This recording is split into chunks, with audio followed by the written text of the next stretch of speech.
हर हर महादेव साथियों, आप सभी का मेरे चैनल लव यू जिंदगी मित्र से स्वागत है। आप सुन रहे हैं अपनी पसंदीदा कहानी तेरे संग 11 का 97 भाग। पलक। परीक्षित ने आवाज लगाई। एल फाइल निकालती हुई पलक के हाथ रुक गए थे। कहिए एल, क्या चाहिए आपको? पलक सीधे परीक्षित के सामने हुई। तुम यहाँ पर क्या कर रही हो? परीक्षित ने जैसे अपने गुस्से को कंट्रोल करते हुए पूछा। एल, प्रणव के पास पलक का होना उसे बिल्कुल पसंद नहीं आया था और प्रणव तो उसे बचपन से ही नापसंद था। एल किसी तरह से अपनी नापसंदगी छुपाकर मजबूरी में बिजनेस के लिए वह खुद यहाँ पर खड़ा था।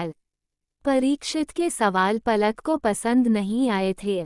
एक बार उसने पथरीली राह पर अपना कदम बढ़ा दिया था। इस जमाने भर की चुभन और समाज के ताने दिल में नाश्तर की तरह चुभे थे। एल बर्दाश्त की सीमा पार हो गई थी। एल अब और किसी चोट को सहने की क्षमता नहीं थी। पलक ने अपनी पलकों को बंद किया और वह लावो जो पिछले 4 सालों से उसके दिल में ज्वालामुखी की तरह सुलग रहा था, एल आज उसको बाहर निकालने का सोच लिया। एल अगले ही पल उसने अपनी पलकें खोल दी और अब आंखों से उसे लावे की लपटें निकल रही थी। क्या आपको दिखाई नहीं पड़ता कि मैं यहाँ क्या कर रही हूँ?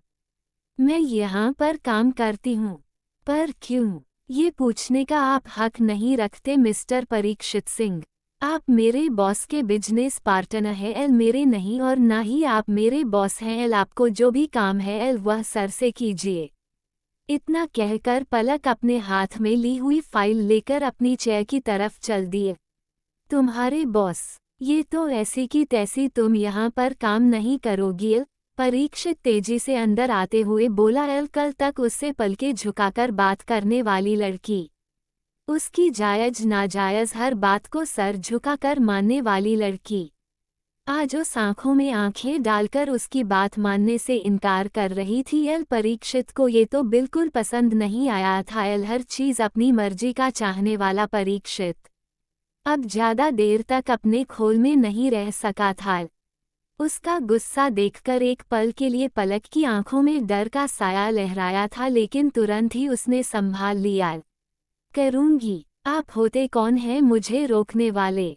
तुम मेरी बीवी हो। लोगों को भले अपना कर्तव्य याद ना रहता हो पर अधिकार बहुत जल्दी याद आता है। वह बीवी जिसे आप आज से 4 साल पहले ही छोड़ गए हैं, पलक ने याद दिलाया। यह मत भूलो कि तुम अभी भी मेरे नाम के साथ जुड़ी हुई हो। एल अभी डिवोर्स नहीं हुआ हमारा।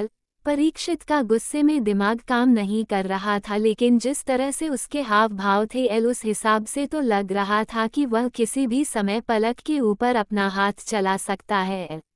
मर्द का हाथ एक बार खुलने की देर होती है, उसके बाद उसे तो जैसे लाइसेंस मिल जाता है।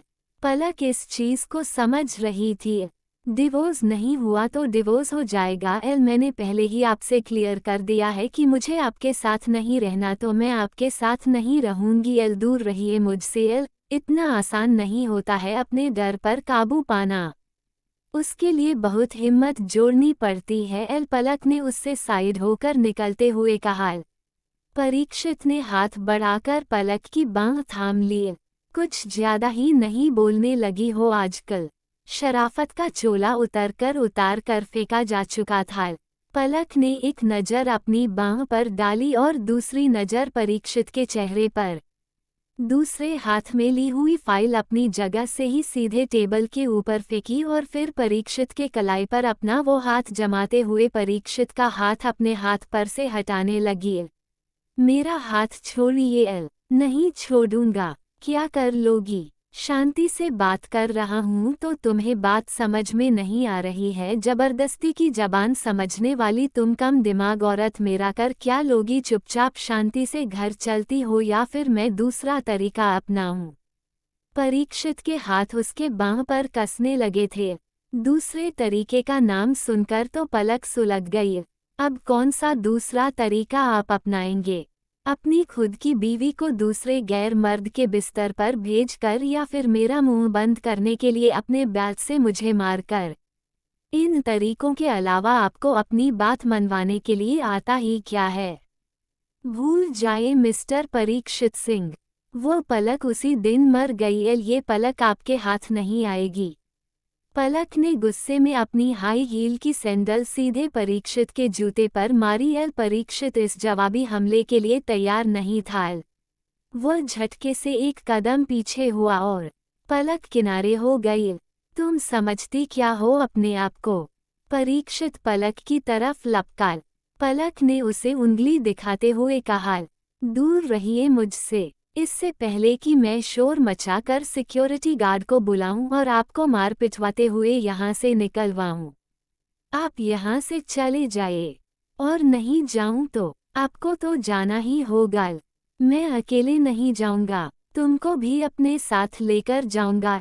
परीक्षित ने फिर से अपना हाथ पलक को पकड़ने के लिए बढ़ाया था कि पलक में तेजी दिखाते हुए आगे बढ़कर बंद दरवाजा खोल दिया। किसी भी कमरे में अगर घुटन बढ़ जाती है तो जब तक खिड़की दरवाजे ना खोले जाए ताजी हवा अंदर नहीं आ सकती। ये जिंदगी का फलसफा है। जहाँ रिश्तों में सुधार की गुंजाइश होती है वहाँ दरवाजा खिड़की खोलकर ताजी हवा को आने का रास्ता देना होता है, जिससे रिश्ते का पौधा फिर से लहरा जाता है। लेकिन रिश्ते के सूखे हुए पेड़ बसंत में भी नहीं हरे होते और ऐसी कंडीशन में खुद को बचाने के लिए इस बंद दरवाजे को खोलकर बाहर आना ही पड़ता है। आज पलक ने हिम्मत दिखाई थी। बंद दरवाजे के अंदर की घुटन उसकी सांस रोक ले। उसके पहले वह बंद दरवाजे को खोलकर बाहर आ गई थी, जहां बाहें फैलाए उसका इंतजार कर रही थी। उसकी आज़ादी और परीक्षित की बर्बादी।